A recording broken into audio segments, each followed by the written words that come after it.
ಏನು ಫೀಲಿಂಗಾ? ಇದನ್ನೆಲ್ಲ ತಿಪ್ಪೆಗೆ ಬಿಸಾಕಿ ನಿನ್ ಕೆಲ್ಸ ಮುಗಿಸು. ಹಾ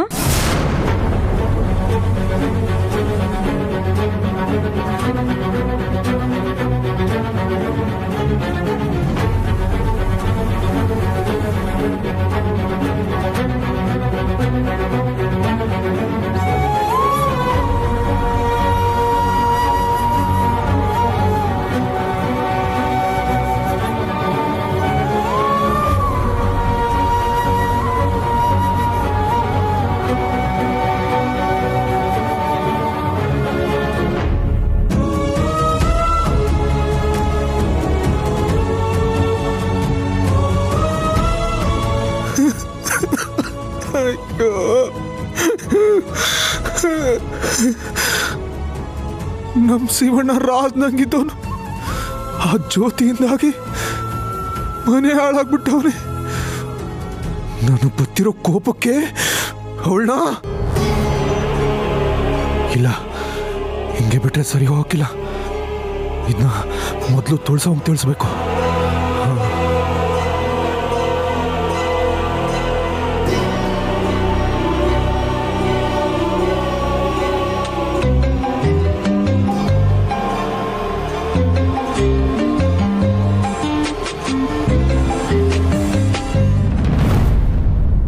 ಹೇಳು ಕೆಂಪ. ತುಳ್ಸವ, ಇಲ್ಲೆಲ್ಲ ಹಾಳಾಗ್ಬಿಟ್ಟೈತೆ ಕಣವ. ಆ ಜ್ಯೋತಿ ನಮ್ ಶಿವಣ್ಣನ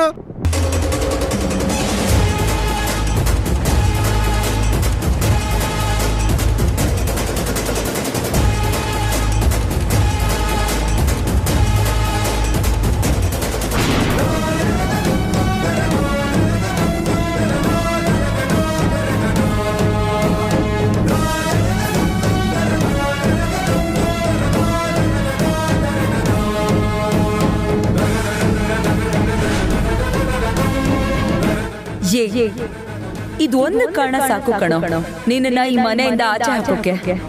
ಗಂಟು ಮೂಟೆ ಕಟ್ಟು ಇಲ್ಲಿಂದ ಹೋಗ್ತಾ ಇರು. ತುಳ್ಸವ, ನೀನೇನಾರ ತೀರ್ಮಾನ ತಗೊಳ್ಳಿಲ್ಲ ಅಂದ್ರೆ ನಮ್ ಶಿವಣ್ಣನ ಬದುಕು ಬೆಂಕಿ ಮೇಲೆ ಹೆಜ್ಜೆ ಇಟ್ಟಂಗಿರ್ತದೆ. ಈಗಾಗಲೇ ನರ್ಕದಲ್ಲಿ ಬಾಳ್ತವನೆ. ಆ ಜ್ಯೋತಿ ನಮ್ ಶಿವಣ್ಣನ ಕಾಲ್ ಕಸಕ್ಕಿಂತ ಕೀಳಾಗಿ ನಡ್ಸ್ಕೊತಾವಳೆ ಕಣವ. ಮತ್ತೆ ಅಣ್ಣ ನಾನು ಸುಖವಾಗಿದ್ದೀನಿ, ನೆಮ್ಮದಿಯಾಗಿದ್ದೀನಿ ಅಂತ ಹೇಳಿದ್ದೆಲ್ಲ ಸುಳ್ಳ? ಎಲ್ಲ ಸುಳ್ಳು ಕಣವ, ಬರೀ ಸುಳ್ಳು. ನೀನೆಲ್ಲ ಅನ್ಕೊಂತೀಯ ಅಂತ ಹಂಗೆ ಹೇಳವನೇ ಅಷ್ಟೇ. ಆದ್ರೆ ಇಲ್ಲಿ ಎಲ್ಲ ಅದ್ಲು ಬದ್ಲು. ಮನೆ ಹಾಳಾದ್ರೂ ಕೊಡೋ ಸಂಬಳಕ್ಕಷ್ಟೇ ಕೆಲಸ ಮಾಡ್ತಾನೆ. ಆದ್ರೆ ನಮ್ ಶಿವಣ್ಣನ ಅದಕ್ಕಿಂತ ಕೀಳಾಗಿ ನಡ್ಸ್ಕೊತಾವಳೆ. ಈಗ ನೀನ ಏನಾರು ತೀರ್ಮಾನ ತಗೋಬೇಕು ಕಣವ. ಇಲ್ಲ ಅಂದ್ರೆ ನಮ್ ಶಿವಣ್ಣ ಜ್ಯೋತಿನ 10 ದಿವಸದಲ್ಲಿ ಕರ್ಕೊಂಬರೋದಿರ್ಲಿ, ನಾವೇ ಅವನನ್ನ ಕರ್ಕೊಂಬರ್ಬೇಕಾಗ್ತದೆ.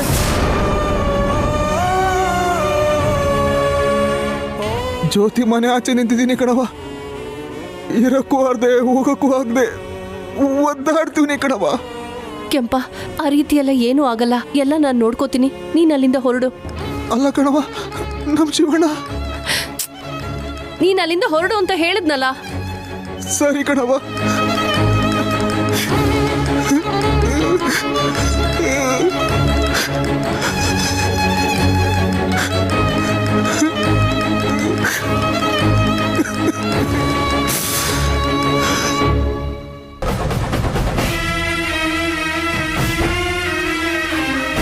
ಈ 10 ದಿನದಲ್ಲಿ ಶಿವಣ್ಣ ಅವ್ರ ತಂಗಿನೇ ಆಗ್ಲಿ, ಅವ್ರ ಕುಟುಂಬದ ಯಾರನ್ನೇ ಆಗ್ಲಿ ನೋಡೋ ಹಾಗಿಲ್ಲ, ಮಾತಾಡ್ಸೋ ಹಾಗಿಲ್ಲ.